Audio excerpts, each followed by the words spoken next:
E aí, galera, boa noite. Estamos aqui hoje, eu acho que é a primeira live, né, assim, do Bora Caquear. Estreando a primeira live com esse rostinho lindo, né, não tinha estreia melhor. Na quarta noite, meu nome é Fred, eu sou clínico e cardiologista. Estou hoje aqui com o Carlão, que é intensivista e tem que saber, como é que tem que chamar? Intensivista adulto, Intensivista especialista raiz, em medicina intensiva. especialista em medicina intensiva, nosso componente também do Bora Caquear. E hoje a gente vai falar sobre as atualizações, atualizações da diretiva Será que mudou alguma coisa, 2025. Será que mudou alguma coisa? Será que vale a pena vocês gastarem um tempo aí precioso de vocês lendo aquilo ali tudinho? E, gente, não tinha gente melhor pessoa para falar sobre isso do que nosso amigo Julian. Julian trabalha com a CLS, ele vai se apresentar há muitos anos, então acho que é alguém que realmente, além de praticar praticamente todo final de semana, é instrutor da CLS, ele conhece a história, o histórico assim de todas as diretrizes, vai ser muito bom falar com ele sobre isso, né, Carlos? Fora isso, que Julian é, na minha opinião, o melhor professor que eu já tive. Isso. A didática, a forma como ele... E o gosto pelo ensino, assim, ele inspira outros professores. Então, assim, é até lugar comum dizer isso, né? Todo mundo que já foi aluno de Julian costuma repetir isso daí, né? Cara, eu fui dar uma aula com o Julian da RCPA, ele nem sabe disso. A dupla era eu e ele, né? Acho que faz umas 2, 3 semanas. E aí, chegou um aluno e fez assim, mas rapaz, que aula com o doutor Julian. Aquele cara é muito engraçado, pô. Aquilo ali bateu em mim, assim, digo, porra, ela tá dizendo na minha frente, que é mais engraçado do que você. eu. É impossível, ninguém nunca falou isso na minha vida. Eu digo, eu nem te falei isso, né? Eu digo, rapaz, isso é um miserável, né? Mas vamos lá, Julian, se apresente aí para o nosso público. Bom, como eles já disseram, né, muita coisa aí. Meu nome é Julian Rodrigo, eu sou cardiologista, sou instrutor da CLS há 19 anos, na verdade, né? Já tem um tempinho aí de É o estrada. ACLS que se atualiza com ele, né? Eita, nem tanto. Mas é um prazer estar aqui podendo fazer essa live, principalmente com amigos, né? Que a gente já conhece aí há muito tempo aí de estrada aí, tanto nos hospitais como nos cursos também agora, né? Então, para mim é um prazer estar aqui. Assim, a gente podia começar, né, Carlão? Julião, acho que a gente, como instrutor da CLS, é a primeira vez que a gente passa por essa mudança como instrutor. Você já passou por várias. A gente meio que foi um balde de água fria, porque a gente sempre atualizou várias coisas. Será que mudou mesmo? E a gente não viu tantas mudanças assim. Comparando com outras atualizações, qual é a tua visão geral da atualização? Não entrando nos pormenores, mas qual é a tua visão filosófica dessa atualização? Bom, primeiramente eu acho que essa atualização mostrou uma coisa importante que parece que a coisa está indo no caminho certo, porque você não vê grandes mudanças. E ao longo do tempo, não está tendo realmente grandes mudanças. A gente viu ali uma diretriz como a de 2010, que ela já mudou um pouco mais, a de 2015 já mudou menos, a de 2020 ali ficou poucas coisas e a dessa vez agora mudou muito pouco mesmo. Até voltou atrás em alguns pontos e tem isso mesmo. Até eu estava falando a questão da RCP, não é? Antes ela fazia ali que tinha que ficar na faixa de 100 compressões por minuto. Aí depois ela disse, não, olha, é no mínimo 100. E aí quando ela colocou para no mínimo 100, o negócio desandou. O pessoal começou a fazer em alta frequência e acabou não tendo retorno completo do tórax como deveria. E aí a American Heart volta atrás, ela disse, não, vamos estabelecer um teto máximo aí de 120, né? E tá até hoje, né? 100 a 120. Então isso acontece. E nessa diretriz você vê que tem muitas reafirmações, isso é comum, sempre nas diretrizes da American Heart. Ela coloca reafirmações do tipo, olha, venham para reafirmar que esse ponto aqui estava correto e continua correto. E outras que ela só faz umas pequenas adequações. E tem alguns pontos ali que ficaram um pouco polêmicos, mas no grosso você vê que as diretrizes elas estão num grau de amadurecimento tão grande que não tem grande coisa para mudar. É como eu estava fazendo a comparação com os celulares, né? Você não vê hoje, pega um celular do ano passado, o top de linha do ano passado para o top de linha desse ano, você mal vê diferença entre eles, né? No máximo um design, uma coisa ali, um aperfeiçoamento mínimo de um ponto ou de outro, mas no geral você vê que eles têm a mesma coisa, a mesma cara. E você vê que nesse sentido a American Heart, quando eu olho a diretriz de 2020, de 25, eu vejo uma diretriz de 2020 só com uns pequenos retoques mesmo. Eu concordo, vou deixar a Carla falar, mas vou fazer um paralelo com hipertensão arterial, por exemplo. quantos pacientes estão controlados? 11%. Assim, é um vergonhoso para a nossa especialidade saber que só 11% dos pacientes estão bem controlados. Aí você lança uma diretriz esse ano de 130 e poucas páginas, mudando classificação, mudando alvo terapêutico, a gente fica sempre mudando, mas não tem o básico bem feito. Então, talvez o mais forte é isso, a gente vai reafirmar aqui o que realmente muda de desfecho, solidificando. Eu acho que o básico bem feito, como a gente vai comentar, é quem vai, no final das contas, aí salvar o paciente, né, Carlão? Isso, assim, a gente estava conversando antes desde que a gente se formou, né, como a gente viu algumas mudanças aí, não tão perto como o Julian viu, mas, por exemplo, quando a gente falava da vasopressina. Já houve época da gente fazer vasopressina como a primeira droga de escolha quando a gente começava a RCP. E hoje a gente nem pensa mais nisso. Isso. E a diretriz traz isso, né? Traz isso do reforço, que a vasopressina ela realmente não tem benefício aí para ser usada. Mas eu acho que todo o questionamento que existia, e toda vez que a gente fala sobre a CLS, e a gente vai numa roda de especialistas que se questiona uma coisa ou outra que a CLS traz, e a gente diz, mas o American Heart ela vai trabalhar sempre com a certeza da melhor evidência. Então, se ela não tem a certeza da melhor evidência, não vai vir como recomendação. Isso. Então, quando ela traz como recomendação e quando ela reforça isso que a gente está falando, é que ela está dizendo para você, isso é o que eu tenho de certeza de melhor evidência hoje, e eu não tenho como reafirmar, nem tenho como discutir do contrário. Isso. Tem alguns momentos, inclusive, que a American Heart meio que deixa até em aberto certas coisas. Por exemplo, se eu não sei se isso é bom ou ruim, então ela meio que deixa em aberto, você que escolhe, sabe? Então, é interessante que ela ela só coloca ali o que realmente ela viu que é bom, né? E você vê que é uma união de muitos trabalhos. E isso que Fred, inclusive, falou sobre a importância de fazer o básico. Teve uma vez que me pediram para dar uma aula sobre novos dispositivos de uso na parada, né? Isso faz uns anos aí. Aí eram aqueles dispositivos que você pode usar na parada. Não sei se vocês já ouviram falar, o Keeper, o Keepump, né? Aí eu disse, rapaz, é para eu falar sobre isso? Não, mas insistiram, eu disse, tá bom, vou falar. Aí eu peguei todos esses novos dispositivos, falei sobre todos, até uma massagem antiga, não sei se vocês já viram, isso é tão antigo, não lembro de que ano foi, acho que foi lá para anos 90, sei lá, que era massagem ao tórax alternando com o abdômen, né, tal. Então peguei e falei tudo isso e finalizei a aula dizendo o seguinte, quer saber o que é que realmente muda a mortalidade? Ainda é o mesmo feijão com arroz de décadas. Uma desfibrilação precoce, uma compressão eficaz e com um mínimo de interrupções. Essas duas coisas são vitais e continuam sendo vitais. Mas a gente está sempre querendo um negócio novo, né? Um negócio, não, nossa, dessa vez a gente vai entubar ao contrário, assim, de cabeça para baixo, vou fazer um negócio dinâmico, um negócio mágico. Não é isso que vai mudar a mortalidade. Isso. Até, assim, a nossa audiência está esperando as atualizações, mas a gente que está fazendo o curso quase todo fim de semana, é impressionante a história do básico. Quando a gente vai começar ali o BLS, a quantidade de pessoas que não conseguem fazer a primeira massagem básica, né? Ou ela aprofunda demais, ou não consegue, né, retornar o tórax, a frequência está errada. Aquela preocupação sempre de quem está começando da intubação, que a gente praticamente está evitando. Não saber usar o monitor.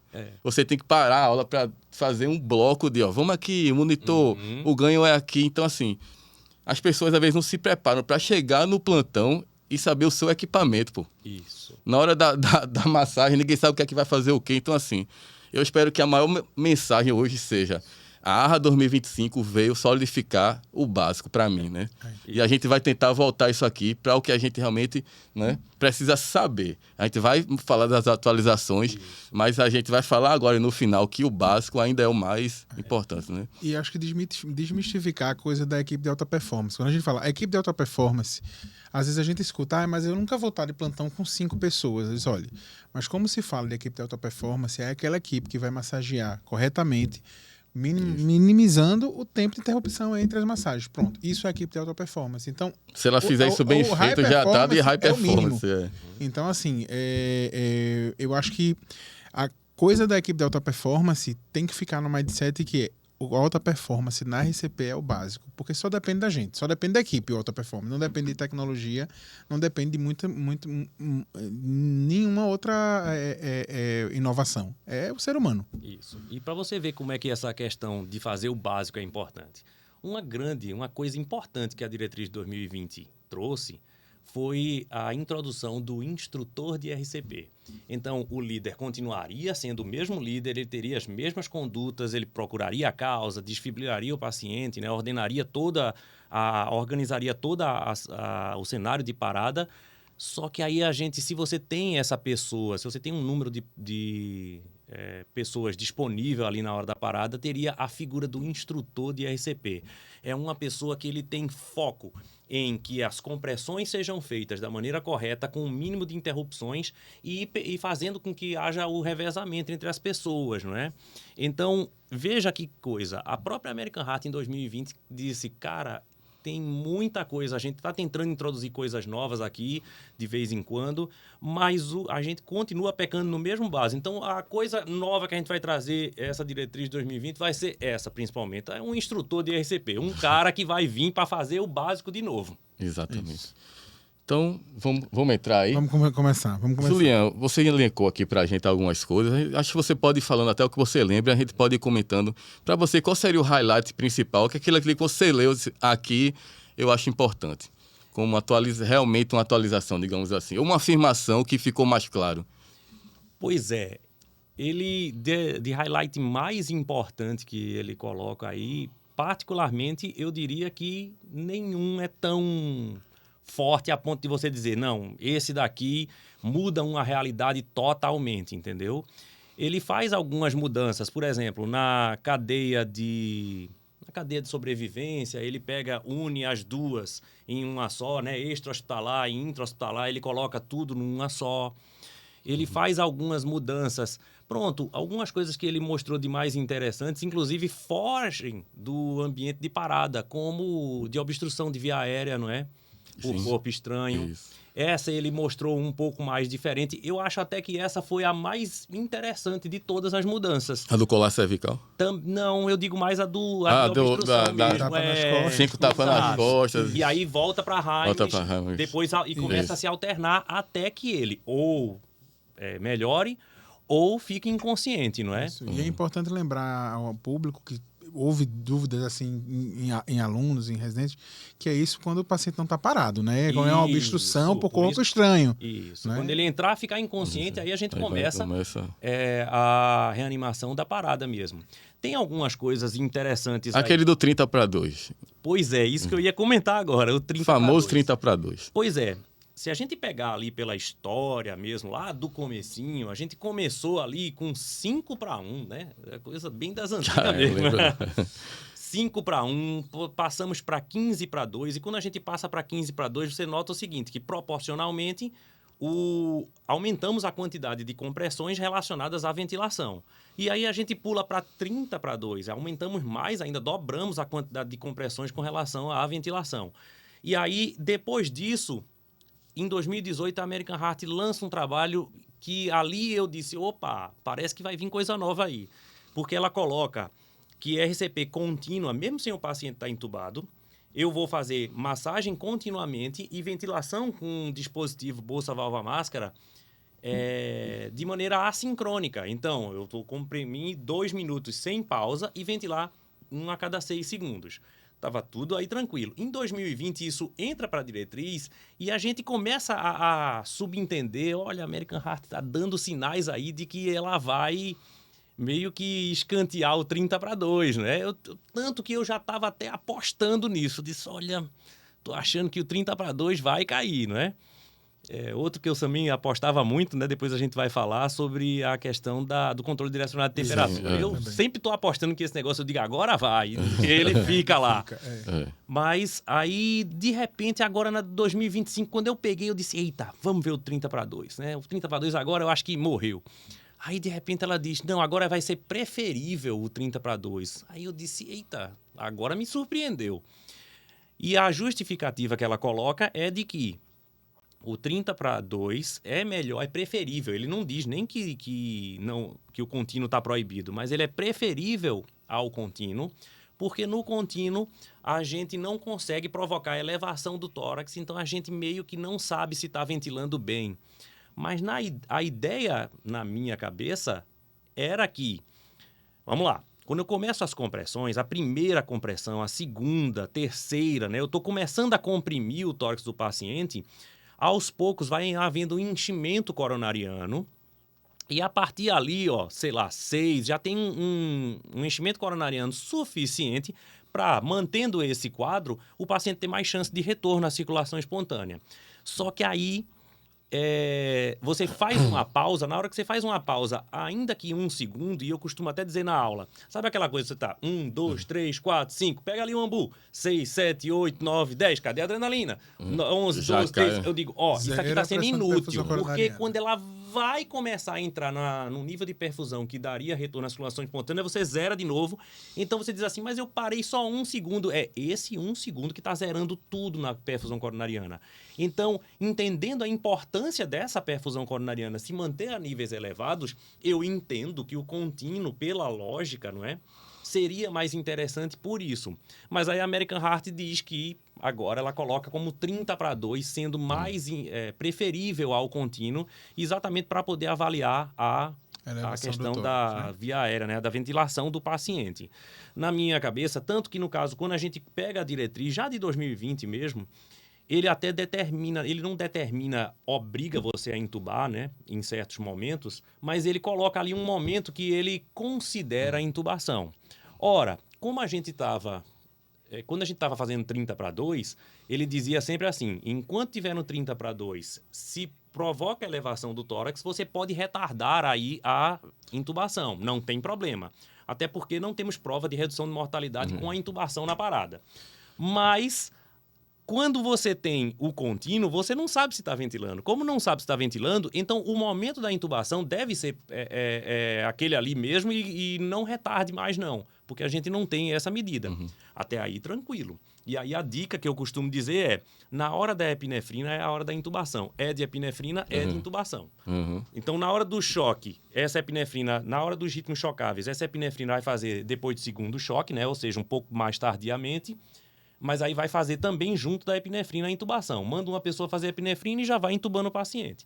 Na espiastolia isso muda, então a gente vem um pouco mais precoce faz a epinefrina. E aí, mais precoce a intubação. Então esse foi o mais marcante aí, foi o 30/2, né? Então, mas na verdade não foi marcante, tipo assim, que teve uma evolução. Não, foi só... Voltou e fixou. Pode ser o 30/2. Né? E reforçar, quando o Juliano fala em intubação, a gente está falando em via aérea avançada. Isso. Não necessariamente é um tubo orotraqueal. Então, a um gente vai chegar. dispositivo supraglótico é importante nessa hora. Né? Do BLS, então, a gente tem o 30/2, como o Juliano já falou. A outra coisa que a gente viu importante do BLS. Então, se uma importante é comprimir e desfibrilar, a gente teve uma atualização que, na verdade, não foi uma atualização, foi uma afirmação negativa do duplo choque. Pode falar um pouquinho sobre isso, Juliano? Porque era uma coisa que a gente tinha saído do estudo que podia favorecer choque duplo em desfibrilação refratária, né? E era bom explicar para quem não sabe o que é o duplo choque, né? A ideia do duplo choque saiu um trabalho, não foi nem tão tardio, né? Faz pouco tempo que ele saiu, que era aquela coisa, você, ao invés de dar um único choque, o que é que a gente sempre fez no ACLS, né? Isso há muito tempo, né? Eu acho que foi desde 2005 que isso mudou mais ou menos. Que era a ideia é o seguinte, você dá o choque e nem reavalia, né? A gente diz até que não olhe para o monitor, porque existe uma tendência de erro quando eu olho o monitor. Então eu dou o choque e já volto para as compressões sem nem olhar para o monitor durante todo o período de 2 minutos. E a gente até cutuca os alunos para poder eles olharem para que... Porque quando você está no meio das compressões, aí eu digo assim, olha, doutora, olha ali o monitor. Aí ele olha e vê que está em ritmo sinusal. Aí ele para as compressões. Eu digo, não, meu filho, é exatamente por isso que eu estou tentando ensinar você para não olhar. Eu meio que joguei a isca e ele mordeu de maneira errada. Então, a gente sempre preconizou que dá o choque e faz a massagem por 2 minutos, porque o coração voltava naquela coisa, ele volta meio capengando ainda depois do choque, e você dá 2 minutos aí de bônus aí para ele de compressão, para poder ele ter uma perfusão melhor e ter chance de manter segurar. Porque antes a gente dava o choque, aí olhava, voltou. Aí ele vazia, dava os batimentos, aí já ia capengando, bradicardizando e parando em aespiastolia. Não resolvemos nada, né? Então, foi feito assim, dessa forma. Aí depois, agora lança-se um trabalho dizendo, ó, vamos dar 2 choques seguidos, né? A gente dá um choque e já dá outro em sequência, caso não tenha revertido, e para ver o resultado. Você pode até, se tiver 2 aparelhos, né? Você coloca as pás numa posição normal e o outro anterior e posterior, dá um choque com um, choque com o outro. Isso, para ver se teria mais sucesso. E ele, no trabalho, mostra que teve uma certa melhora. A American Heart não seguiu. Ela vai precisar de mais estudos para poder... E a American Heart sempre é mais conservadora, né? Você vai ver que ela, para ela colocar como na diretriz, ela geralmente ela espera a coisa realmente ficar bem sedimentado para poder a gente ter essa certeza. Então, ela reafirmou que não é para fazer o duplo choque, na verdade. Ela só disse, é para manter com a forma de primeiro choque, depois seguido de compressões, do mesmo jeito que já era. Então, não houve essa mudança. Então, vamos seguindo aqui. A gente falou sobre as 30/2, falou sobre a defibrilação, que permanece a mesma coisa. Vamos falar um pouquinho, que não foi uma atualização, mas é um ponto importante sobre a via aérea, Carlão. Carlão é nosso instrutor de via aérea avançada. A gente teve aula de instrução, né, para a gente virar isso todo do ACLS. E hoje em dia, na aula de instrução, né, nem da aula do ACLS, a gente não tem nem mais a fase de intubação orotraqueal, né, Carlão? A gente hoje não ensina mais no manejo de via aérea ali, na aula de via aérea do RCPA ou do ACLS, tubo orotraqueal. Por alguns motivos. Primeiro, às vezes você tem um enfermeiro, você tem outro profissional ali junto com você e é importante ele saiba passar a máscara laríngea. E a gente sabe que a máscara laríngea fica até 6 horas. Às vezes é difícil mudar o mindset da pessoa que quer entubar. Eu disse, olha, mas a máscara laríngea consegue manter a ventilação adequada em até 6 horas se ela é bem posicionada. E ela tem uma curva de aprendizado relativamente curta. Muito. Mas ainda é uma dificuldade, Juliano, da gente dizer assim pro cara, não é entubar, é uma via aérea avançada. Né? Epinefrina... Parece que a máscara laríngea é para via difícil, veja. Né? Isso, exatamente. Fica ali, ninguém sabe onde é que tá, né? Tem emergência que não tem, exatamente. Tem gente que nunca usou. Exatamente. Então, assim, eu acho que é uma coisa que podia ter sido fincada no 2025. Assim, que eles podiam ter reforçado um pouco enfatizado, mais, né? Isso. Como já é na aula da instrução, não precisa fazer, que eu acho que é o medo de todo estudante, deve ter estudante vendo a gente aqui, vou dar o plantão, e se eu não conseguir entubar, né? Meu amigo, você tem tanta coisa mais importante e mais básica que você deveria aprender na reanimação do que a intubação orotraqueal, né? Isso. Então, acho que isso é uma coisa que a gente podia deixar aqui, né? Então, 30/2, a defibrilação permanece a mesma, aquele duplo choque não pegou. É uma ênfase da atualização 2025. Aí tem alguns pontos do pós-parada também, não é? Não sei se a gente já pode ir para o pós-parada. Já. Pode, porque durante a parada, deixa eu me lembrar, a dose é a mesma, a amiodarona ficou... E tem do pré-parada, assim, as arritmias, né? Isso. Mas aí a gente vai na parada, depois a gente vai na pré-parada. Vai pro antes, né? Pronto. Isso, eu acho que durante o pós-parada é importante, assim, porque veio aquela dúvida, poxa, posso fazer uma tomografia de crânio mais rápido, tenho que aguardar 24 horas. Será que se eu achar que é um choque séptico ou uma isquemia mesentérica ou alguma outra causa, eu não posso fazer já um tomo de abdômen? Então, assim, acho que isso ajudou muito a gente poder definir melhor ali na prática o que a gente pode fazer nas primeiras 24 horas do retorno à circulação. Então, Juliano, começando pós-parada, o controle da temperatura. Que céu vem e vai danar. Exato. Eu acho que antes, a oxigenação. A oxigenação. meta de oxigenação. Isso. Se a gente for na ordem... Isso. Na meta de oxigenação, isso começou em 2020, se eu não me engano, essa questão... Sabe, eu acho que o terror aí, Carlão, que tem bem mais experiência que eu nessa parte de UTI também... eu fico imaginando você receber um plantão assim, Carlão. Eu vou passar o plantão para você. Olha, Carlão, os 10 leitos, olha como é que tá todo mundo bem, saturando 100%, todos os pacientes. E você vê que, no caso, isso seria a desgraça do ACLS, porque numa saturação de 100%, a PaO2 ela tá a perder de vista, não é? Então, a gente não tem esse objetivo de chegar em 100%.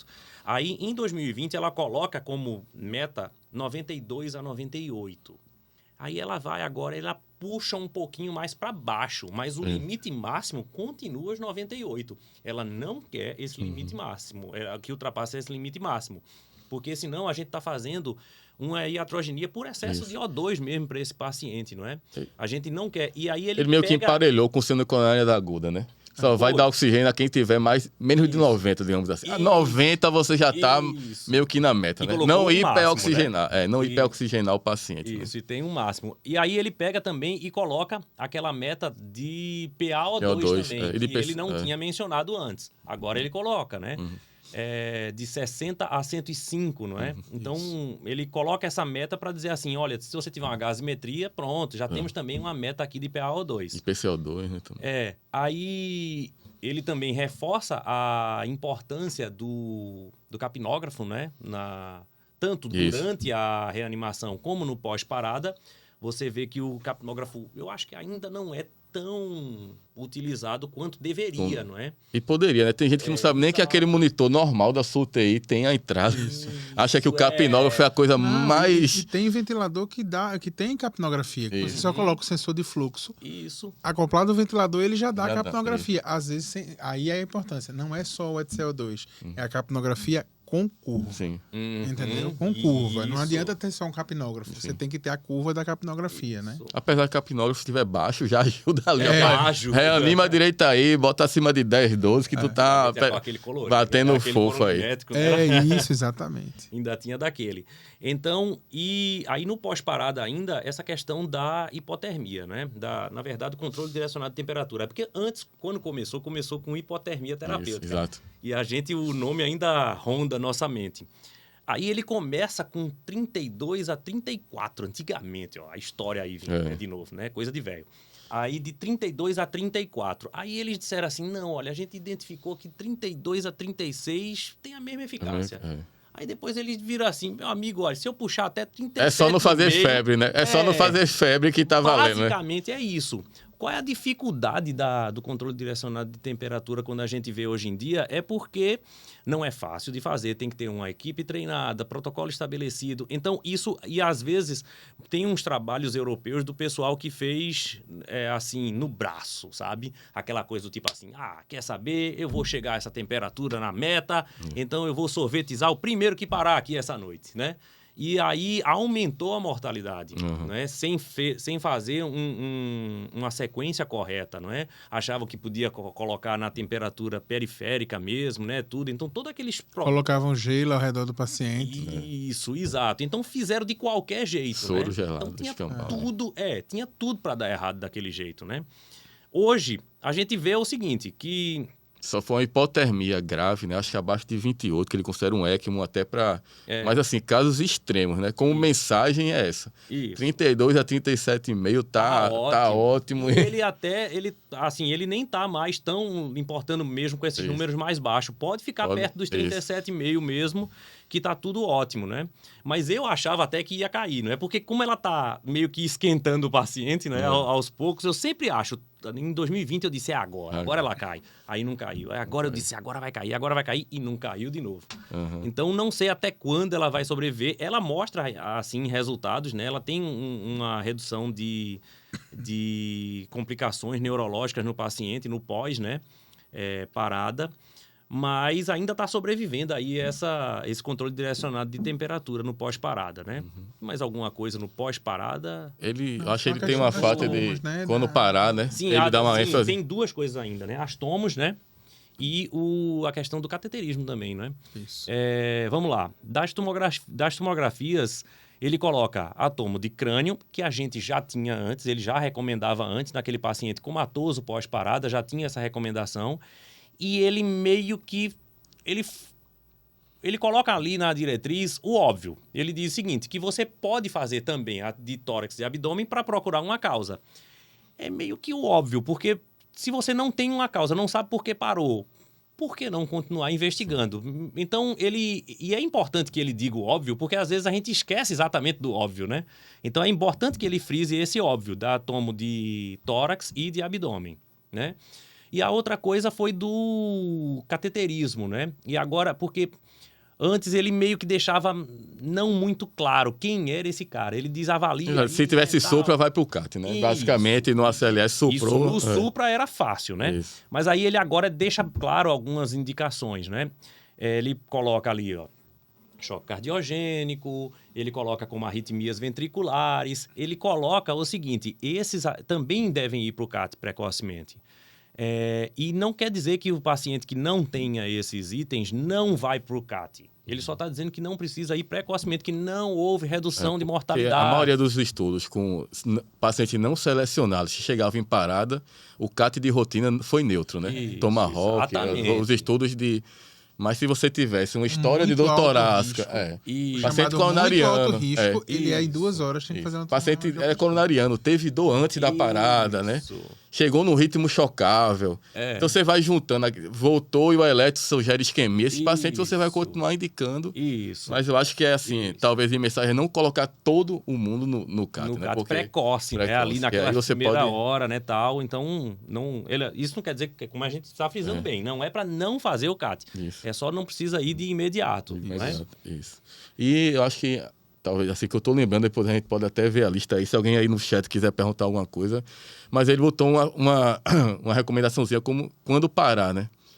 Quando é que o esforço aí tem que ser mais, digamos assim, menor tempo. Ele reforçou muito isso. Reforçou você muito tem uma parada a decisão não mais objetiva de quando você vai suspender os esforços da RCP. Isso, cara, e a gente sempre é perguntado isso, né? Dando aula, dizer, aí, quando é que eu decido que eu vou parar? Ele bota um quadrinho lá, não é um objetivo de tempo, mas ele bota, se uma parada que não foi testemunhada, não teve massagem efetiva até chegar no hospital, é um ritmo não chocável, né? É um paciente que claramente tem sinais de morte há um pouco tempo, então você realmente pode considerar não reanimar o paciente ou não transportar para alguma outra unidade então, e dar um frisozinho em termos de quando encerrar. Ele fala que um paciente que em 10 minutos não conseguiu uma capnografia acima de 10. Isso. Porque às vezes você está numa massagem boa e está ali 10, 12. Isso. 10, 12, a meta é acima de 10, mas 10, 12 não é bom. O ideal seria acima de 15. Isso. Né? Então, assim, quando ele coloca acima de 15, ele até diz assim, existe uma boa chance dele voltar, não é? Acima de 15 é uma boa chance dele voltar. Mas o paciente inferior a 10, o tempo está passando e ele permanece inferior a 10, mesmo você colocando o melhor que você pode na qualidade das compressões, né? Porque lembrando que abaixo de 10, né? Lembrando para o pessoal que abaixo de 10 também, uma das coisas é porque a compressão não está eficaz. Isso. Mas aí você fez de tudo e está fazendo o melhor que pode. A compressão está eficaz, está cumprindo aquelas metas, não é? Tanto de profundidade, retorno completo, 100 a 120 por minuto, mínimo de interrupções. Você está fazendo tudo correto e não fica acima de 10. Não chega no 10, é sempre abaixo. Então é porque o paciente realmente veio a falecer, não é? O corpo dele não tem mais essa troca, não é? Então, esse é um ponto importante também. Ele já dizia várias coisas relacionadas a isso, mas eu não sei se nessa nova diretriz ele diz essa frase, mas antes ele dizia uma frase que era interessante. Ele começava dizendo mais ou menos assim: a gente não tem uma certeza absoluta de um minuto exato, não é? Até para dizer assim, até quando é parada e a partir de que minuto vira morte, né? Isso, então ele dizia, olha, a gente não sabe, mas até onde a gente sabe é isso aqui, né? Perfeito. Eu acho que de parada foi isso, né? A gente pode ir pro pré, né? Parada. Bradiarritmia. Bradiarritmia, que eu lembre... Tem a parte talvez eu vá pedir para Julian falar sobre as 2 leis de Julian. Mas a gente deixa para outro dia. Essas leis de Julian vai ter que fazer em outro momento. A bradiarritmia, que na verdade é para as outras também, a questão do acesso, né, Julian? Isso. Na bradiarritmia, ele pega e coloca ali, ele inclui, porque antes, até a diretriz de 2020, ele falava que começa com atropina, não deu certo, ele entra para 3 possibilidades: dopa, epinefrina ou marcapasso transcutâneo. E ele não citava, no algoritmo não era colocado o transvenoso assim... Mas ele, ao mesmo tempo, sabia. Ele está frisando agora o seguinte, olha, o transvenoso é uma possibilidade mesmo. Porque eu acho que antes entrava meio que na caixinha do especialista. Era transvenoso especialista, aquela mesma caixinha. Lá embaixo, né? Isso. E ele agora está dizendo o seguinte, meio que o óbvio, né? Se você já tem ele disponível, já pode utilizar. Ele é muito, até melhor, não é? Inclusive.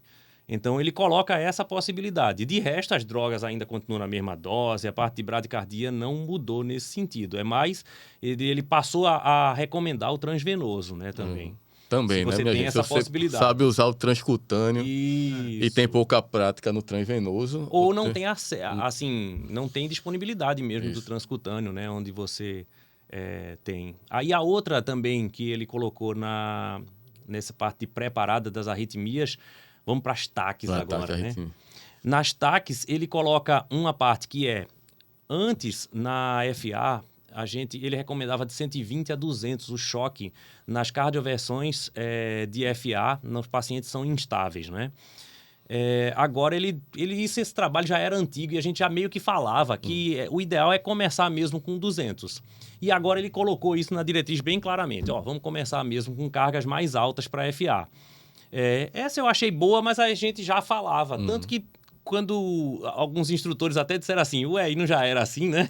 Isso. É porque ele frisou 200, tipo, agora é meio que começa com 200, né? Que era 120 a 200. Mas a gente chegava a falar isso lá, Eu entendeu? lembro, No ACLS a gente dizia, comece sempre com 200. A gente dizia que pode 120, mas comece com 200. A Aí gente quando até ele brincava na botou- dúvida 200. Isso. Exato. A American Heart, até na diretriz passada, com relação à cardioversão elétrica, ela meio que colocava as cargas, né? Olha, tais são as cargas que você tem que fazer. Mas aí ela colocou também um dado interessante. Ele disse que uma das possibilidades é você colocar para todas as arritmias, para as taquiarritmias, cardioversão com a carga recomendada pelo fabricante. Se você observar, por exemplo, eu não vou usar a marca daqui do desfibrilador, mas em alguns desfibriladores você vê que tem um destaque num número que ele diz, é essa recomendada pelo fabricante. Então, caso você não lembre ali, eu estou perdido, não lembro qual é a carga, ele recomenda que você dê um choque com essa carga. Por que a ideia? A ideia era que, dando um choque com a carga bem mais alta, o problema do choque com cargas mais baixas era exatamente de ele provocar uma desfibrilação. Então, se você pega uma carga bem alta, aí não teria mais esse problema. Então, caso você esteja perdido e não saiba que carga usar, ele recomendava usar a carga do fabricante, né? Essa era uma possibilidade. E tem alguns fabricantes que os eletrônicos, os que não são analógicos, quando Isso. você entra, ele já entra naquele melhor recomenda. Isso. Então, ó, essa aqui que ele entrou, tanto é que você desliga, você coloca uma mais baixa, quando você religa, ele já tá naquela lá de novo. Aquela ali é a Já melhor que ele recomendada. recomenda. Isso. Lembrando, só para frisar, que assim, quase não tem mais monofásicos, a gente quase não vê, eu não vi, já faz muitos anos que eu não vi monofásicos, mas os bifásicos, eles têm uns que vão até 200, mas já tem bifásicos que vão até 360, até para o pessoal não se confundir achando que todo 360 é monofásico, né? Não, tem alguns que vão até 360, os bifásicos, né? A boa parte deles, hoje em dia, dos que estão lançados aí agora, né, já estão indo até 360. Uma outra coisa que ele colocou também foi com relação à cardioversão do Flutter. Ele coloca como uma possibilidade entrar logo com 200, né? A gente sabe que o Flutter, no caso, ele não costuma assim, ser tão resistente a cardioversões elétricas, né? A FA mais, né? FA mais, né? Mas o Flutter não, entendeu? Mas ele coloca como sendo uma possibilidade de já começar com 200, pesado mesmo. E a outra que ele coloca também da questão da taquicardia ventricular. No europeu já tinha dito isso, que uma taquicardia ventricular, mesmo estável, uma das possibilidades era fazer uma cardioversão elétrica mesmo. Agora, a diretriz American Heart seguiu o europeu e colocou também. Isso, você pode considerar já direto, antes de vagal e adenosina, que a gente não é que você nem não faz possa muito fazer, para ataque né? alargada. Mas assim, se você acha que vai logo na cardioversão. É estranho pro cardiologista no ataque alargado fazer adenosina, mas é o que tá, né? Exato, porque a ideia dele era o seguinte, poxa, 20% dessas taques ventriculares estáveis são, na verdade, taque supra com aberrância. Então, a ideia era, testa com adenosina, se reverter, então é porque foi realmente supra com aberrância. E qual é a grande vantagem disso aí? A ideia era porque, olha só, se é só uma supra, não é, com aberrância, um paciente que já tinha esse bloqueio, um bloqueio de rama antigo aí, um paciente que, ele na verdade só fez um ataque supra. E se ele só fez um ataque supra, é uma possibilidade de uma alta bem mais precoce do que a gente pensando numa ventricular, não é? Então, a interessante da adenosina é por conta disso. E tem uma outra coisa que era a questão ainda sobre ataque ventricular, eu estava tentando me lembrar agora. Tinha uma outra coisa também. Eu não estou lembrado agora, não. Mas eu vou lembrar daqui a pouco. Vez ou outra tinha dúvida se você cardiovertia 2 vezes, né? Como assim? No ataque ventricular com pulso. Isso. Se você cardiovertir independente do paciente responder ou não. Dava 2 cardioversões. Mas que já não... Também não. Mas eu me lembrei. Era o seguinte, ele coloca que numa taquicardia ventricular, que ele pega um paciente com taquiarritmia, você decidiu, ela é estável, mas ele tem contraindicações para fazer droga. E ele tem... Ou então, você já tentou as drogas e não funcionou, pode ser feito cardioversão elétrica. Aí eu olhei assim, eu disse, é meio que... Ele, de novo, ele faz aquela coisa do tipo... Vamos falar o óbvio para que a galera entenda, porque senão a gente vai frear e não vai chocar de jeito nenhum. Então, beleza. Aí, nesse sentido, a diretriz tá direitinha. Entendi. Pode contar a história? Pode contar uma história. Pode contar a história. Essa história da tá aqui com aberrância é interessante, porque há muitos anos atrás, eu não posso contar o hospital, quase que eu digo, eu tava e aí cheguei e tava os 2 cardios tentando fazer brugada lá no...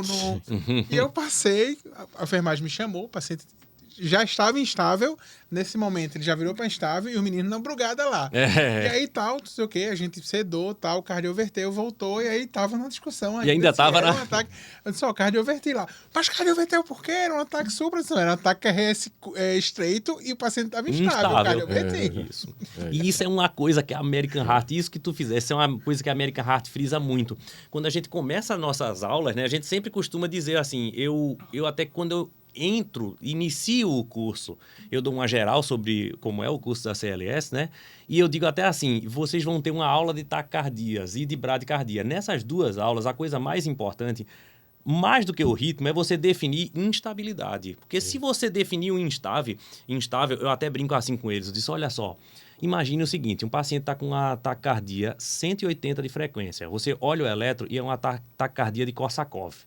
E aí a pressão tá baixa e ele tá com dor torácica. Você vai fazer o quê? Aí eles ficam parados olhando para mim. Aí eu disse, você vai cardioverter, porque é instável. Essa taquicardia de Korsakoff eu inventei agora. Isso não existe não, entendeu? Mas pode ser o que for. Não é um ataque arritmia instável, você vai chocar. Então você não tem mais que estar ficando... ai, meu Deus, deixa eu ver o que é, não sei o que, o QRS, não sei o que. Rapaz, ele é instável. Vamos cardioverter. Uma coisa que eu me lembrei quando a gente estava falando do ataque ventricular, dessa possibilidade de já cardioverter na estável, ele traz, eu acho que, a dica sobre a frequência cardíaca. Tu falou em frequência cardíaca agora. Falei. Então, um ataque com frequência cardíaca ventricular mais estável, mas com a frequência cardíaca acima de 150, teoricamente, você poderia seria um indicativo de você cardioverter. Porque ele coloca que, no caso, para ser instável, a frequência tem que ser pelo menos 150. Isso é importante, porque aquele paciente que está em sepse na UTI, né? Está com FA. Muita frequência acontece. FA com 120, não. Isso. Vamos cardioverter, que ele está instável, está em nora, é arritmia. Isso, exatamente. Então ele pelo menos bota uma frequência ali, meu amigo, tá acima de 150, tá 170. Talvez a arritmia seja a causa, mas a maioria das vezes, em ambiente de UTI, por exemplo... Agora já tem pegado o contrário. 200, não, mas ele tá septo, mas é 200. Pô, mas é 200. Exatamente. Exatamente. Eu costumo dizer assim, pra gente ter um ataque à arritmia instável, tem que ter a frequência pelo menos de 150. Segundo, tem que ter um sinal de instabilidade, não é? Daqueles que a gente fala, né? A gente até usa aquele mnemônico, né? Pressão, pulmão, coração, cabeção. E talvez não tenha outra causa. Mais justificável. Isso. Né? E outra coisa, a instabilidade tá chegando junto com o ataque à arritmia, por exemplo, né? Por exemplo, o cara eu tô com FA há 2 anos. Eu até cito um caso no curso que é assim, eu tenho um FA crônica. Aí eu fui tomar banho de mar ali na frente da igrejinha, em Piedade, né? O tubarão foi lá, arrancou minha perna. Sangue, é aquilo que você falou, né? A causa visível do choque, né? Aí eu fui atendido pelo SAMU, o cara acabou de fazer a CLS. Aí ele viu uma FA, frequência elevada e hipotensão. Choque Juliano. Já não bastasse eu ter perdido a perna, ainda levei um choque. Ainda levou um se ligue. Ainda levou um se ligue. Então o pessoal não entendeu que a ataque à arritmia já estava lá presente. Ela é antiga, ela não tem nada a ver. E eu tenho uma causa visível, exatamente. Isso que Fred falou. Como é que você não está notando, né? Que tem outra mais evidente que está levando à instabilidade. Então o paciente, no caso, que ele estava lá com aquela FA, pronto, eu estou com a FA lá com a frequência normal. Aí eu comecei a entrar em sepse. Aí a frequência vai começar a subir. Se fosse sinusal, né? Ele estaria em taque sinusal. Aí, agora eu vou chocar a FA por causa... Cara, não é isso, entendeu? Não tá vendo que ele tá com sepse. E aí ele vai piorando e eu fico com aquela ânsia de querer chocar. Que tal resolver a sepse que tá na tua cara, né? Não? Eu acho que a gente... faltam 5 minutos para finalizar. Teve uma atualização que, infelizmente, é meio triste, porque não é a nossa realidade. Talvez até seja subdiagnosticada, mas é a intoxicação por opioide nos Estados Unidos. Foi. E eles frisaram também o acesso mais diversificado da naloxona aos pacientes para a reversão de tão frequente que está lá, como causa de PCR, a intoxicação por opioide. Então, foi uma atualização mesmo, porque eles procuram frisar que tem que estar bem disponível para a população. Eu comparo muito na época que começou até a EpiPen. Alérgico. A EpiPen, aí começou o naloxona, agora vai ficar disponível para intoxicação por opioide. Então, assim, é interessante nesse sentido. Isso foi uma coisa que veio como atualização, entre aspas, né? Na verdade, um reforço. Eu tenho só uma pergunta. É polêmica, mas tô lá uma parada 5H e 5T. Primeiro aquela coisa da gente já pensando em 5H e 5T na pré-parada, a gente já vem pensando.